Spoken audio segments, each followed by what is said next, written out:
Hey team, welcome. This is your sports nutrition lesson. Today I'm just going to take you through a very simple recipe that I've got from Jamie Oliver's veg book. Okay, so definitely not my recipe, it's his. I'm just doing it just to show you a good, healthy and nutritious meal. And this is one that's really quick, it's really simple. It's got lots of great veg in it. It's really colourful. It's got all of those carbohydrates and proteins and vitamins and minerals that you would require. It's great after a workout. It's a really good meal, really enjoyable. All my kids love it. So we're going to crack on, have a go at it. Okay, I'm going to talk you through or walk you through the recipe. You'll be able to see it on the video. Okay, it's only about 6 minutes long, so hopefully you'll be able to look at all those processes. Take care, bye. Okay, so for this recipe, you'll need half a bunch of coriander, some tomatoes, mixed cherry tomatoes, an avocado, an egg, some hot sauce, some lime, a mug of milk, and a mug of self-raising flour, same amounts of each, some cottage cheese, salt and pepper, and a bag of spinach, but you'll only need about half of it.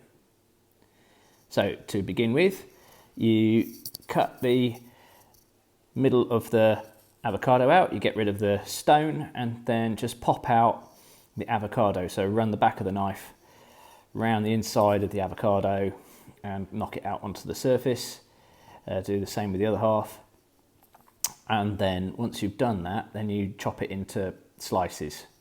Now it's worth noting that this video is sped up a little bit, so I'm not really chopping at this speed, I'm taking a little bit of care. There you go, just some slices, nice and simple. And once that's done, just pop them in a bowl. Easy. And the same again, slices, and pop them in a bowl. Right, once you've done that, get a handful of tomatoes. If you really want to make it look nice, you can get the kind of little cherry tomatoes that are all different colours. And then just cut them into halves and slam them into the bowl as well. Again, take care when you're using your knife not to get it anywhere near your fingers, just get things nice and firm. So there you go, once that's done, then with half your bunch of coriander, just roughly chop, like, use coriander into nice little bits, plenty of it, slam that in the bowl, job's a good one, get everything together, whoosh it round a little bit. Next, you need a bit of salt and pepper, just to go in the bowl there, and a few spinach leaves, that'll help. Just a handful of spinach leaves just to add. Then some olive oil, chuck that in.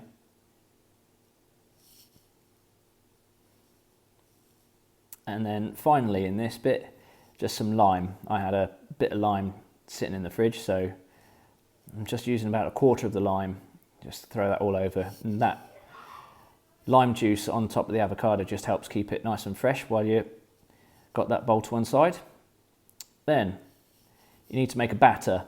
So you need one egg to go in the batter, then your cup of milk. So one egg, milk, and your self-raising flour. Your mug of self-raising flour goes in there as well. Salt and pepper, nice good grind of salt and pepper. And then you fill the rest of the jug up with spinach leaves. And basically, in total, you'll have used about 100 grams of spinach throughout this whole entire recipe here. So just fill the rest up with spinach. And what it's going to do, once we whiz that up, it's going to make a real big, like, green batter. Shove that in there, about half a bag. There you go, job done. Pop that in there. Get all the stems down. And then blitz. So a couple of minutes later, I'd blitzed it to a sort of battery paste.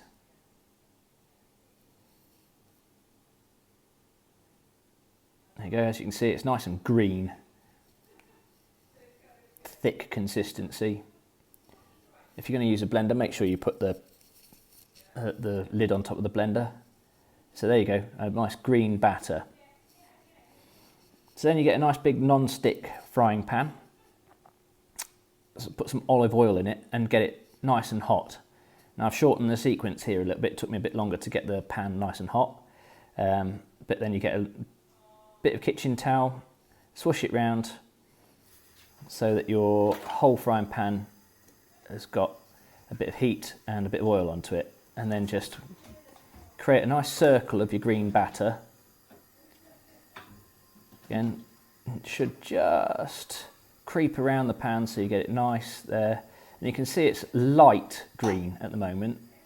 So you've got it at the top where it's light green and underneath it's cooking. You only cook one side of this. You don't have to flip it over. Don't have to worry about flipping it over. And you can see as it cooks, it goes from light green and it goes to a darker green.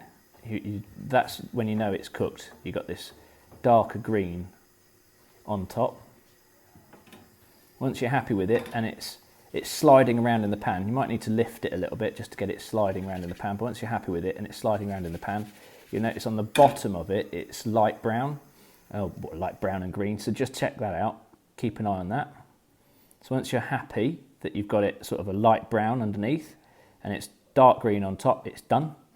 So then you slap that onto your plate. Now you can build your pancake. There you go, got your pancake, and you've got the salad that we made earlier.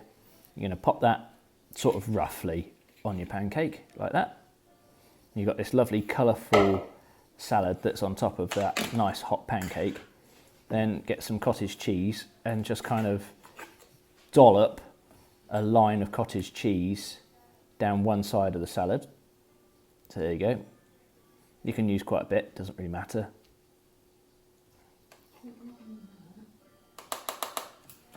And once you've got enough there and you're happy with it, last thing, get the hot sauce.